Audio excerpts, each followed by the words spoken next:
ഷെയ്ഖ് ഹസീനയുടെ പുറത്താക്കലിന് ശേഷം ബംഗ്ലാദേശിൽ നടന്ന ഓരോ ഡെവലപ്മെൻറ്റ്സും ഉയർത്തുന്നത് ഒരേ ചോദ്യമാണ്.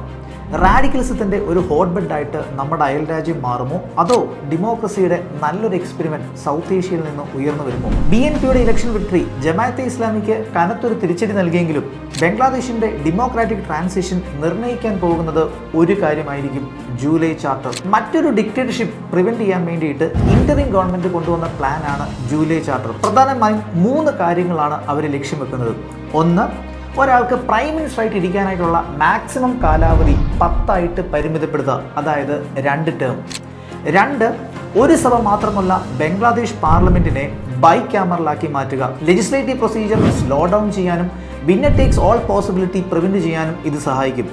മാത്രമല്ല ഫെഡറൽ പ്രിൻസിപ്പിൾസ് ആ രാജ്യത്ത് ശക്തിപ്പെടുകയും ചെയ്യും. 3, ബംഗാളി എന്നതിനേക്കാൾ ഉപരി ബംഗ്ലാദേശി എന്ന് പറയുന്ന ഒരു ഐഡന്റിറ്റി പൗരന്മാർക്ക് കൊടുക്കുക. അതുവഴി 50ഓളം എത്നിക് ആൻഡ് ലിംഗ്വിസ്റ്റിക് മൈനോറിറ്റീസിനെ നാഷണൽ സ്പെക്ട്രത്തിലേക്ക് അസിമുലേറ്റ് ചെയ്യാനും സാധിക്കും. താരിഖ് റഹ്മാൻ സർക്കാരിന് ജൂലൈ ചാർട്ടർ ഇംപ്ലിമെന്റ് ചെയ്യാൻ പറ്റുമോ ഇല്ലയോ എന്നുള്ളത് നോക്കി കാണേണ്ട ഒരു സംഭവമാണ്. എന്നാൽ ബംഗ്ലാദേശ് മറ്റൊരു ഇറാൻ ആയിട്ടാണോ അതോ ടുണീഷ്യ ആയിട്ടാണോ മാറാൻ പോകുന്നത് എന്നുള്ളത് ഇതിൻ്റെ ഇംപ്ലിമെന്റേഷൻ നിർണ്ണയിക്കും. Thank you. Lead IAS, #1 IAS Academy in Kerala.